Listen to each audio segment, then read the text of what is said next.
Hello, അമ്മ മനസ്സിൻ്റെ പുതിയൊരു കഥയിലേക്ക് എല്ലാവർക്കും സ്വാഗതം. ചാനൽ ആദ്യമായിട്ട് കാണുന്നവരാണെങ്കിൽ ഒന്ന് സബ്സ്ക്രൈബ് ചെയ്തിട്ട് ലൈക്ക് ചെയ്യണേ. അങ്ങനെ ലക്ഷ്മിയുടെ അവസ്ഥ ദിവസം കഴിയുന്തോറും വഷളായിക്കൊണ്ടിരിക്കുകയാണ്. മേഘയും മുത്തശ്ശി അവരുടെ അടുത്ത് തന്നെയാണുള്ളത്. മാറി മാറി വിളിച്ചിട്ടും അവർക്ക് ബോധമൊന്നും വരുന്നില്ല. കാരണം അത്രയും ടയേർഡായത് കാരണം ഉറങ്ങി ഉറങ്ങി പോവുകയാണ്. അപ്പം മേഘയോട് മുത്തശ്ശി പറയുന്നുണ്ട്, പോയിട്ട് മുത്തശ്ശനെ കൂട്ടിയിട്ട് വാ. അപ്പം അദ്ദേഹത്തെ കൂട്ടി വന്നപ്പോൾ അദ്ദേഹം വെള്ളം എടുത്തിട്ട് മുഖത്ത് തളിച്ചപ്പോൾ ലക്ഷ്മിക്ക് ചെറുതായിട്ട് ബോധം വന്നിട്ടുണ്ടായിരുന്നു. പക്ഷേ തനിക്ക് ചുറ്റും എന്താ സംഭവിക്കുന്നതെന്ന് അവർക്ക് മനസ്സിലാവുന്നില്ല. അപ്പം മുത്തശ്ശൻ പറയുന്നുണ്ട്, എന്താ മോളെ ഇത്? നീ തന്നെ ഭക്ഷണം കഴിക്കാതെ പട്ടിണിക്കിട്ട് നിന്റെ ശരീരത്തെ നീ തന്നെ കൊല്ലുവാണോ? നീ മാത്രമല്ല മോളെ, നീ കാരണം ഞങ്ങൾ എല്ലാവരും വിഷമിക്കുകയാണ്. അതിനൊന്നും ലക്ഷ്മി മറുപടി പറയുന്നില്ല. അപ്പം മുത്തശ്ശൻ വീണ്ടും അവരോട് യാചിക്കുകയാണ്, ദയവ് ചെയ്ത് എന്തെങ്കിലും കഴിക്കുമോളെ. കാരണം ചന്ദ്രികയ്ക്കും മലരിനും ഒന്നും സംഭവിക്കില്ല. അവരൊരു കുഴപ്പവും കൂടാതെ ഇവിടെ തന്നെ വന്നു ചേരും. നീ എന്തെങ്കിലും കഴിക്ക്. അപ്പോൾ ലക്ഷ്മി പറയുന്നുണ്ട്, ഇല്ല അച്ഛാ, ചന്ദ്രികയുടെ കൈകൊണ്ട് തരുന്ന എന്തെങ്കിലുമേ ഞാൻ കഴിക്കുള്ളൂ. അത് കേട്ടതും മേഘയ്ക്ക് വല്ലാത്ത ദേഷ്യം തോന്നുകയാണ്, അതിനേക്കാൾ ഉപരി മുത്തശ്ശിക്ക്. അപ്പോൾ ലക്ഷ്മി മുത്തശ്ശനോട് പറയുന്നുണ്ട്, നിങ്ങളാരും എന്നെ തെറ്റായിട്ട് ധരിക്കല്ലേ. നിങ്ങളെല്ലാവരും പോയിട്ട് ഭക്ഷണം കഴിക്കൂ. എനിക്ക് വേണ്ടിയിട്ട് നിങ്ങളാരും ഭക്ഷണം കഴിക്കാതിരിക്കല്ലേ. അത് പറഞ്ഞു തീർന്നതും ലക്ഷ്മി വീണ്ടും മയക്കത്തിലേക്ക് പോവുകയാണ്. അപ്പോൾ അവരെത്ര തന്നെ വിളിച്ചിട്ടും പിന്നെ ലക്ഷ്മി ഉണരുന്നില്ല. അത്രയും ബോധം പോയ അവസ്ഥയിലാണുള്ളത്. അപ്പോൾ മുത്തശ്ശൻ മേഘയോട് പറയുന്നുണ്ട്, മോളെ മേഘ, എനിക്കെന്തോ ലക്ഷ്മിയുടെ ഈ അവസ്ഥ കാണുമ്പോൾ വല്ലാതെ പേടിയാവുന്നുണ്ട്. ഇങ്ങനെ തന്നെ പോവുകയാണെങ്കിൽ അവളുടെ ബോഡി ഡീഹൈഡ്രേറ്റ് ആയി അവളുടെ ജീവന് തന്നെ അത് ആപത്താവും. നീ വേഗം തന്നെ പോയിട്ട് ഡോക്ടറെ വിളിക്ക്. വല്ല ട്രിപ്പോ മറ്റോ ഇട്ടാലാണെങ്കിലെങ്കിലും ശരിയാവും. മേഘ ഡോക്ടറെ വിളിക്കാൻ വേണ്ടിയിട്ട് താഴേക്ക് പോവുകയാണ്. ആ സമയത്താണെങ്കിൽ സന്തോഷത്തോടു കൂടിയാണ് ചന്ദ്രികയും മലരിനെയും കൂട്ടിയിട്ട് സിദ്ധാർത്ഥവും മഹേന്ദ്രനും തിരിച്ച് നാട്ടിലേക്ക് വരുന്നത്. അപ്പോഴാണ് മഹേന്ദ്രൻ്റെ ഫോണിലേക്ക് മുത്തശ്ശൻ്റെ കോള് വരുന്നത്. ഫോൺ എടുത്തപ്പോൾ തന്നെ മഹേന്ദ്രൻ ചോദിക്കുന്നുണ്ട്, എന്താ അച്ഛാ, എവിടെയുള്ളത് മോനെ? വീട്ടിലേക്ക് വന്നുകൊണ്ടിരിക്കുക അച്ഛാ. അപ്പോഴാണ് മുത്തശ്ശൻ മഹേന്ദ്രനോട് പറയുന്നത്, ലക്ഷ്മി ഇതുവരെയായിട്ടും ഒരു ഭക്ഷണമോ വെള്ളമോ കഴിച്ചിട്ടില്ല. അതുകൊണ്ട് തന്നെ അവളുടെ ആരോഗ്യസ്ഥിതി വഷളായിക്കൊണ്ടിരിക്കുകയാണ്. അത് കേട്ടതും മഹേന്ദ്രൻ ആകെ വല്ലാതെ ആവുകയാണ്. അപ്പം മുത്തശ്ശൻ പറയുന്നുണ്ട്, ചന്ദ്രികയും മലറിനെയും കണ്ടാൽ മാത്രമേ എന്തെങ്കിലും കഴിക്കുള്ളൂ എന്നുള്ള വാശിയിലാണ് അവൾ. ഒന്ന് വേഗം വരാൻ നോക്കുമോനെ, അദ്ദേഹം മഹേന്ദ്രനോട് പറയാണ്. അപ്പം മഹേന്ദ്രൻ പറയുന്നുണ്ട്, ഒരു 10 മിനിറ്റ് കൂടി അച്ഛാ, അപ്പോഴേക്കും ഞങ്ങൾ അവിടെ എത്തും. ശരി, വേഗം വാ. അദ്ദേഹം കോള് കട്ട് ചെയ്യാണ്. അപ്പോൾ കോള് കട്ട് ചെയ്തപ്പോൾ സിദ്ധാർത്ഥ് ചോദിക്കുന്നുണ്ട്, എന്താ അങ്കിൾ, എന്താ പ്രശ്നം? അപ്പോൾ വിഷമത്തോടു കൂടി മഹേന്ദ്രൻ പറയുകയാണ്, സിദ്ധാർത്ഥ്, ലക്ഷ്മിയുടെ ആരോഗ്യസ്ഥിതി വളരെ മോശമായിക്കൊണ്ടിരിക്കുകയാണ്. അത് കേട്ടതും ചന്ദ്രികയും അതുപോലെ മലരും ഞെട്ടി ഷോക്കായിട്ട് നോക്കുന്നുണ്ട് മഹേന്ദ്രനെ. സിദ്ധാർത്ഥും ശരിക്കും ഷോക്കായിട്ടാണ് ഉള്ളത്. അപ്പോൾ മഹേന്ദ്രൻ പറയുന്നുണ്ട്, വേഗം ഒന്ന് വീട്ടിലേക്ക് പോമോനെ. അപ്പോൾ മലരാണ് ചോദിക്കുന്നത്, മുത്തശ്ശിക്ക് എന്താ പറ്റിയത് മുത്തശ്ശ? അപ്പോഴാണ് മഹേന്ദ്രൻ പറയുന്നത്, മുത്തശ്ശി നിങ്ങളെ രണ്ടുപേരെയും കാണാത്തത് കൊണ്ട് ഭക്ഷണം കഴിക്കാതെ ആരോഗ്യസ്ഥിതി ആകെ വഷളായിട്ടുള്ളത് മോളെ. അത് കേട്ടതും ചന്ദ്രികക്ക് ശരിക്കും വല്ലാത്ത ഷോക്കാവുകയാണ്. അതായത് തങ്ങളെ കാണാത്തതിൻ്റെ പേരിലാണ് ലക്ഷ്മി അമ്മ ഭക്ഷണം കഴിക്കാത്തതെന്ന് കേട്ടിട്ട്. അപ്പോൾ മലരാണെങ്കിലും കരയാൻ വേണ്ടി തുടങ്ങുകയാണ്. അപ്പോൾ മഹേന്ദ്രൻ സമാധാനിപ്പിക്കാൻ വേണ്ടി പറയുന്നുണ്ട്, നിങ്ങളെ രണ്ടുപേരെയും കണ്ടു കഴിഞ്ഞാൽ ഒക്കെ ശരിയാവും. ചന്ദ്രികയുടെ കണ്ണ് നിറയാണ്. അവൾ മഹേന്ദ്രനോട് പറയുന്നുണ്ട്, ഞാൻ കാരണം നിങ്ങൾക്ക് എല്ലാവർക്കും കഷ്ടകാലം തന്നെയാണ്. ദൈവം എന്തിനാ എല്ലാവരും ഇങ്ങനെ കഷ്ടപ്പെടുത്തുന്നതെന്ന് മനസ്സിലാവുന്നില്ല. ചന്ദ്രിക കരഞ്ഞുകൊണ്ടേ ഇരിക്കുകയാണ്. അപ്പോൾ മഹേന്ദ്രൻ സമാധാനിപ്പിക്കുന്നുണ്ട്, കരയല്ലേ ചന്ദ്രിക, ലക്ഷ്മിക്കൊന്നും സംഭവിക്കില്ല, ദൈവമുണ്ട്. ചന്ദ്രികയ്ക്ക് സങ്കടം സഹിക്കാനാവുന്നില്ല. അവൾ കരഞ്ഞുകൊണ്ടേ ഇരിക്കുകയാണ്. അതേസമയം വളരെയധികം സ്പീഡോടുകൂടി തന്നെയാണ് സിദ്ധാർത്ഥ് വണ്ടി ഓട്ടുന്നത്. അതുപോലെ മുത്തശ്ശനാണെങ്കിൽ അവരെ കാത്തിരിക്കുകയാണ്. ലക്ഷ്മിയാണെങ്കിൽ ആ സമയത്ത് മയങ്ങിയതാണ്. പിന്നീട് അവർ കണ്ണ് തുറന്നിട്ടില്ല. എല്ലാവരും ഡോക്ടറെ കാത്തു നിൽക്കുകയാണ്.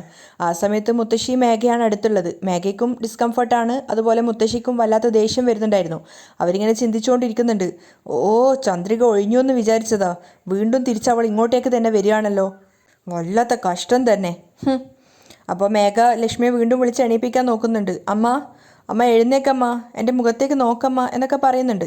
മേഘ ഒരുപാട് തവണ വിളിച്ചെങ്കിലും ലക്ഷ്മിക്ക് വീണ്ടും ബോധമില്ലാത്ത അവസ്ഥയിൽ തന്നെയാണുള്ളത്. അത് കാണുന്തോറും മേഘയ്ക്ക് വീണ്ടും പേടിയാവുകയാണ്. അവൾ മുത്തശ്ശിയോട് സങ്കടത്തോടെ പറയുന്നുണ്ട്, അമ്മ കണ്ണ് തുറക്കുന്നില്ല എന്നുള്ളത്. അപ്പോൾ മുത്തശ്ശി വീണ്ടും പറയാണ് മുത്തശ്ശനോട് പോയിട്ട് പറയാൻ. മേഘ പേടിയോടുകൂടി മുത്തശ്ശനോട് പോയിട്ട് വീണ്ടും പറയുന്നുണ്ട്, മുത്തശ്ശ, അമ്മയുടെ അവസ്ഥ വളരെ പരിതാപകരമാണ്. അമ്മ ബോധമില്ലാതെ തന്നെ കിടക്കുകയാണ്. എനിക്കെന്തോ പേടിയാവുന്നുണ്ട്. നമുക്ക് വേണമെങ്കിൽ അമ്മയും കൂട്ടിയിട്ട് ഹോസ്പിറ്റലിലേക്ക് പോയാലോ? അപ്പോൾ മുത്തശ്ശൻ കുറച്ചൊരു സമാധാനത്തോടെയാണ് പറയുന്നത്, മേഘ, മഹേന്ദ്രൻ ചന്ദ്രികയും മലരിനെയും കൂട്ടിയിട്ട് ഇവിടെ എത്താറായിട്ടുണ്ട്. അത് കേട്ടതും മേഘ ഞെട്ടിയിട്ട് നിൽക്കുകയാണ്, ചന്ദ്രിക വളരെ അടുത്തെത്തിയെന്ന് മനസ്സിലായപ്പോൾ. അപ്പോൾ മുത്തശ്ശൻ പറയുന്നുണ്ട്, ചന്ദ്രിക വന്ന് വിളിച്ചതിന് ശേഷം ലക്ഷ്മി കണ്ണ് തുറക്കോ ഇല്ലയോ നോക്കാം. കണ്ണ് തുറന്നിട്ടില്ലെങ്കിൽ നമുക്ക് ഹോസ്പിറ്റലിലേക്ക് കൂട്ടിക്കൊണ്ടു പോവാം. അപ്പോൾ മേഘ ചിന്തിക്കുകയാണ്, ഓ, അപ്പോൾ ചന്ദ്രിക വരുന്നത് വരെ കാത്തിരിക്കണം അല്ലേ? അവർ സംസാരിച്ചുകൊണ്ടിരിക്കുന്ന ആ സമയം തന്നെ ചന്ദ്രിക അവിടെ എത്തിയിട്ടുണ്ടായിരുന്നു. സിദ്ധു കാറ് പുറത്തിറക്കി ആ ഒരു നേരം കൊണ്ട് തന്നെ ചന്ദ്രിക കാറിൽ നിന്ന് ഇറങ്ങിയിട്ട് ലോക്കൊക്കെ ഗേറ്റൊക്കെ വലിച്ചു തുറന്ന് അകത്തേക്ക് വരികയാണ്.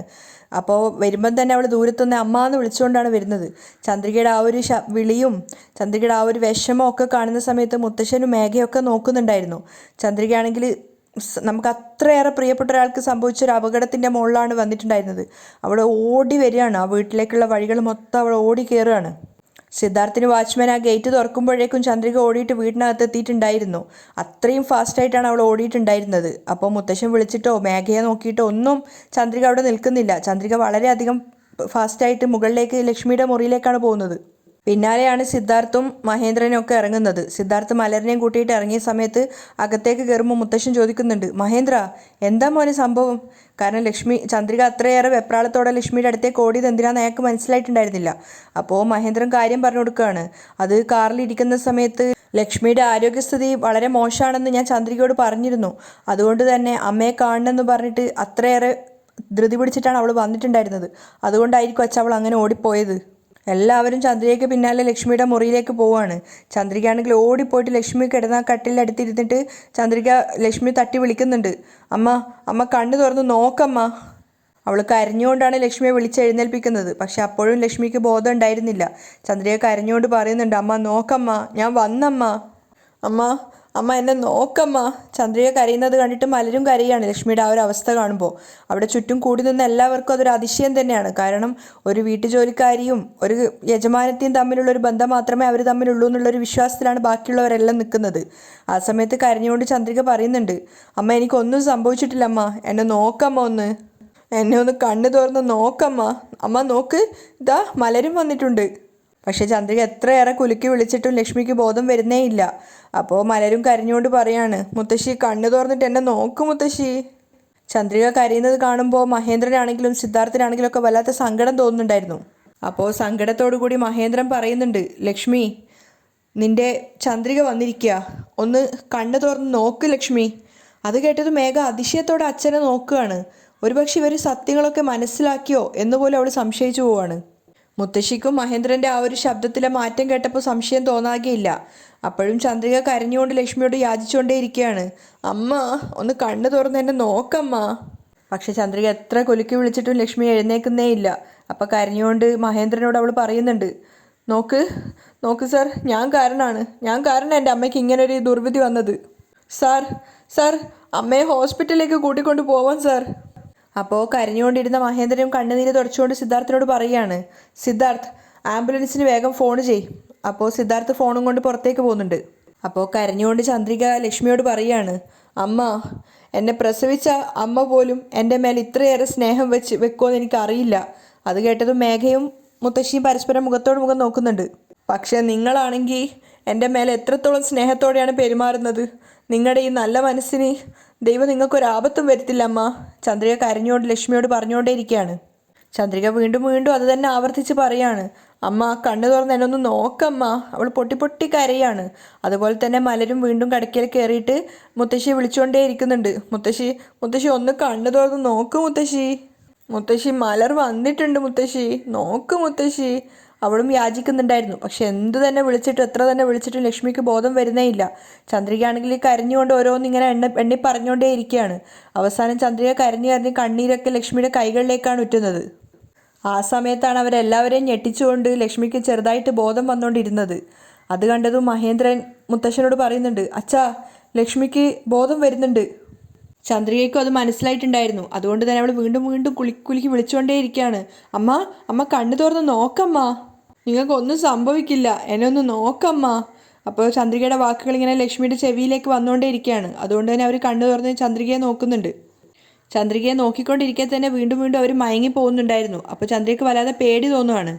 ചന്ദ്രികയുടെ വിളിയുടെ ആ ഒരു ശക്തി കൊണ്ടും അവളുടെ കണ്ണീരിൻ്റെ ആ ഒരു ത്യാഗം കൊണ്ടും കുറച്ചു നേരം കൂടെ കഴിഞ്ഞപ്പോൾ ലക്ഷ്മി കണ്ണു തുറന്നിട്ട് ചന്ദ്രികയും മലരിനെയും നോക്കുകയാണ്. ചന്ദ്രിക തന്നെയാണെന്ന് ഉറപ്പിച്ച ശേഷം പുഞ്ചിരിച്ചുകൊണ്ട് ലക്ഷ്മിയും വിളിക്കുന്നുണ്ട്, ചന്ദ്രിക. അത് കണ്ടിട്ട് മേഘയ്ക്കും മുത്തശ്ശിക്കും വല്ലാത്ത ദേഷ്യം തോന്നുകയാണ്. മഹേന്ദ്രനും മുത്തശ്ശനും കണ്ണു തുടക്കുന്നുണ്ട്. അപ്പോൾ മലര് ചോദിക്കുന്നുണ്ട്, മുത്തശ്ശി നിങ്ങൾക്ക് എന്താ പറ്റിയത് മുത്തശ്ശി? അപ്പോൾ സിദ്ധാർത്ഥ് വേഗം മുറിയിലേക്ക് വരികയാണ്. അപ്പോൾ ചന്ദ്രിക മലരിനോട് പറയുന്നുണ്ട്, മുത്തശ്ശിക്ക് ഒന്നും സംഭവിച്ചിട്ടില്ലടാ. അപ്പോൾ ലക്ഷ്മി വീണ്ടും വീണ്ടും ചന്ദ്രികയെ നോക്കിയിട്ട് ഇങ്ങനെ വിളിച്ചുകൊണ്ടേ ഇരിക്കുകയാണ്, ചന്ദ്രിക മോളെ, ചന്ദ്രിക. അപ്പോൾ ചന്ദ്രിക സ്നേഹത്തോടെ ആ അമ്മ എന്നൊക്കെ പറഞ്ഞ് സ്നേഹത്തോടെ അവരെ കവിളൊക്കെ തലോടുകയാണ്. അപ്പോൾ അങ്ങോട്ടേക്ക് വന്ന് സിദ്ധാർത്ഥിനും അത് കണ്ടപ്പോൾ ഒത്തിരി സന്തോഷമാവുന്നുണ്ട്. പക്ഷെ മേഘയ്ക്ക് വല്ലാത്ത ദേഷ്യം തോന്നുകയാണ്. ഒരു ജോലിക്കാരി വിളിച്ചതിൻ്റെ മുകളിൽ അമ്മ എഴുന്നേൽക്കുകയാണ്, അതിൻ്റെ മുകളിൽ അമ്മ അത്രയേറെ സന്തോഷിക്കുകയാണ്. തന്നെ അമ്മയ്ക്ക് യാതൊരു വിലയില്ലാന്നൊക്കെ അവൾക്ക് തോന്നുന്നുണ്ടായിരുന്നു. അപ്പോൾ ചന്ദ്രികയുടെ മുഖത്തേക്ക് നോക്കി കരഞ്ഞുകൊണ്ട് ലക്ഷ്മി പറയുന്നുണ്ട്, എൻ്റെ പ്രാർത്ഥനയൊന്നും വിഫലമായില്ല മോളെ ചന്ദ്രികയെ. ഞാൻ പ്രാർത്ഥിച്ച ദൈവങ്ങൾ നിന്നെയും മലറിനെയും തിരിച്ച് എൻ്റെ അടുത്ത് തന്നെ കൊണ്ടുവന്ന് എത്തിച്ചു. ചന്ദ്രിക കരഞ്ഞുകൊണ്ട് തലയാട്ടുകയാണ്. അപ്പോൾ സിദ്ധാർത്ഥ് കൊണ്ടുവന്ന ജ്യൂസ് എടുത്തിട്ട് ചന്ദ്രികയുടെ കൈ കൊടുത്തിട്ട് പറയാണ് ലക്ഷ്മിക്ക് കൊടുക്കാൻ വേണ്ടിയിട്ട്. മഹേന്ദ്രൻ ലക്ഷ്മിയെ പിടിച്ച് എഴുന്നേൽപ്പിച്ചപ്പോഴേക്കും ചന്ദ്രിക ആ ജ്യൂസ് എടുത്തിട്ട് ലക്ഷ്മിക്ക് നേരെ കൊടുക്കുകയാണ്. ചന്ദ്രിക കൊടുത്തപ്പോൾ ചന്ദ്രികയുടെ കയ്യിൽ നിന്ന് ലക്ഷ്മി ആ ജ്യൂസ് വാങ്ങി കുടിക്കുകയും ചെയ്യുന്നുണ്ട്. അത് കാണുന്ന സമയത്ത് മുത്തശ്ശി മേഘയോട് ശബ്ദം താഴ്ത്തി പറയുന്നുണ്ട്, മേഘ, നീ ഇത്രയും നേരം കുലുക്കി വിളിച്ചിട്ട് എഴുന്നേക്കാത്ത ലക്ഷ്മി ചന്ദ്രിക വന്ന് വിളിച്ച ഉടനെ തന്നെ കണ്ണു തുറന്നല്ലോ. ഇതായിരിക്കോ പ്രസവിച്ച മകളാന്നുള്ളതിൻ്റെ രക്തബന്ധം? അത് കേൾക്കുന്ന സമയത്ത് മേഘ ദേഷ്യത്തോടെ ചന്ദ്രികയെ നോക്കിക്കൊണ്ട് നിൽക്കുകയാണ്. ചന്ദ്രിക കൊടുത്ത് ജ്യൂസ് കുടിച്ചുകൊണ്ടിരിക്കുകയാണ് ലക്ഷ്മി ആ സമയത്ത് അമ്മയുടെയും മകളുടെയും ആ ഒരു സ്നേഹത്തിനെ സംബന്ധിച്ചിട്ടുള്ളൊരു പാട്ടാണ് അവിടെ ഉള്ളത്. ലക്ഷ്മി ജ്യൂസ് കുടിച്ച് കഴിഞ്ഞതിന് ശേഷം മലര് പോയിട്ട് ലക്ഷ്മിയെ കെട്ടിപ്പിടിച്ച് ഉമ്മയൊക്കെ വെക്കുകയാണ്. അതുപോലെ തന്നെ ലക്ഷ്മി ചന്ദ്രികയും ചേർത്ത് വെക്കുന്നുണ്ടായിരുന്നു തൻ്റെ അടുത്ത് തന്നെ. അതൊക്കെ കാണുമ്പോൾ മേഘയ്ക്ക് വല്ലാത്ത ദേഷ്യം തോന്നുന്നുണ്ട്. പരിസരബോധം പോലും ഇല്ലാതെ ലക്ഷ്മി ചന്ദ്രികയും മലരിനെയും മാറി മാറി ഉമ്മ വെക്കുകയാണ്. അതൊക്കെ കാണുമ്പോൾ മഹേന്ദ്രന് ചെറുതായിട്ട് പേടിയുണ്ട്, മറ്റുള്ളവർക്ക് സംശയം തോന്നും എന്നൊക്കെ വിചാരിച്ചിട്ട്. പക്ഷേ അയാൾ അതിനെ തടുക്കാനൊന്നും നിന്നിട്ടില്ല. കാരണം ലക്ഷ്മിയുടെ അത്രയും നേരത്തെ ഒരു സ്നേഹവും സങ്കടവും ഒക്കെ അതിൻ്റെ അകത്തുണ്ടെന്ന് അയാൾക്കറിയാം. പക്ഷേ മുത്തശ്ശിക്ക് വല്ലാത്ത ദേഷ്യം തോന്നുകയാണ്, ഒരു ജോലിക്കാരിൻ്റെ അടുത്ത് ഇത്രയേറെ സ്നേഹം കാണിക്കേണ്ടതുണ്ടോ എന്ന് വിചാരിച്ചിട്ട്. അതേസമയം മേഘയ്ക്ക് തോന്നുന്നുണ്ട്, ഇനി ഒരു പക്ഷേ അമ്മ അറിഞ്ഞിട്ടുണ്ടാവോ ചന്ദ്രികയാണ് മകൾ എന്നുള്ളത്, അതുകൊണ്ടായിരിക്കും അമ്മ ഇത്രയേറെ സ്നേഹം കാണിക്കുന്നത് എന്നൊക്കെ മേഘയ്ക്ക് അതിശയത്തോടെ തോന്നുകയാണ്. പക്ഷേ സിദ്ധാർത്ഥിന് വല്ലാത്ത സന്തോഷമാണ് തോന്നുന്നത് ലക്ഷ്മി ചന്ദ്രികയുടെ അടുത്തും മല്ലരുടെ അടുത്തും അങ്ങനെ സ്നേഹത്തോടെ പെരുമാറുന്ന കാണുമ്പോൾ. അങ്ങനെ പിറ്റേന്ന് നേരം പുലർന്നതിന് ശേഷം ക്ഷേത്രത്തിലേക്ക് പോയിക്കൊണ്ടിരിക്കുകയാണ് അവർ. ആ സമയത്ത് സിദ്ധാർത്ഥിൻ്റെ കാറിൽ മഹേന്ദ്രനും ലക്ഷ്മിയും അതുപോലെ ചന്ദ്രികയും മലരുമാണുള്ളത്. അപ്പോൾ ചന്ദ്രികയെക്കുറിച്ച് ലക്ഷ്മി ഒരു സംശയം പറയുകയാണ്. കാരണം ഇനി ചന്ദ്രിക ഒറ്റയ്ക്ക് പുറത്തു പോകുന്നതൊക്കെ നമ്മൾ ശ്രദ്ധിക്കുക തന്നെ വേണം, ഏത് സമയത്തും എന്തെങ്കിലും ആപത്തൊക്കെ സംഭവിക്കാം. മഹേന്ദ്രൻ അത് ശരിവെക്കുന്നുണ്ട്. കാരണം നീ പറഞ്ഞത് ശരി തന്നെയാണ്. അതുകൊണ്ട് ചന്ദ്രികയോട് പറയാണ്, ഇനി പുറത്തു പോവുകയാണെങ്കിൽ ഒന്നുകിൽ സിദ്ധാർത്ഥിൻ്റെ കൂടെയോ അതോ എൻ്റെ കൂടെയോ ആയിരിക്കണം എന്നൊക്കെ പറഞ്ഞു കൊടുക്കുന്നുണ്ട്. ചന്ദ്രിക അതൊക്കെ സമ്മതിക്കുകയാണ്. ക്ഷേത്രത്തിലെത്തിയതിനു ശേഷം അവിടെ അർച്ചന നടത്താനുള്ള പൂജാ സാധനങ്ങളൊക്കെ വാങ്ങിക്കാൻ വേണ്ടി സിദ്ധാർത്ഥിനെ ഏൽപ്പിക്കുകയാണ് മഹേന്ദ്രൻ. അപ്പോൾ മലര് പറയുന്നുണ്ട് ഞാനും കൂടെ വരാമെന്ന്. അതിനുശേഷം അത് വാങ്ങിച്ചതിന് ശേഷം മലര് ബലൂണിന് ആവശ്യപ്പെട്ടപ്പോൾ സിദ്ധാർത്ഥ് ഒരുപാട് ബലൂണൊക്കെ വാങ്ങിച്ചു കൊടുക്കുകയാണ്. അങ്ങനെ പൂജയ്ക്കുള്ള സാധനങ്ങളൊക്കെ ആയിട്ട് സിദ്ധാർത്ഥ് അകത്ത് പോയപ്പോൾ പൂജാരി അതൊക്കെ എല്ലാവരെ കൊണ്ട് പൂജ ഇതൊക്കെ തൊടിപ്പിക്കുകയാണ്.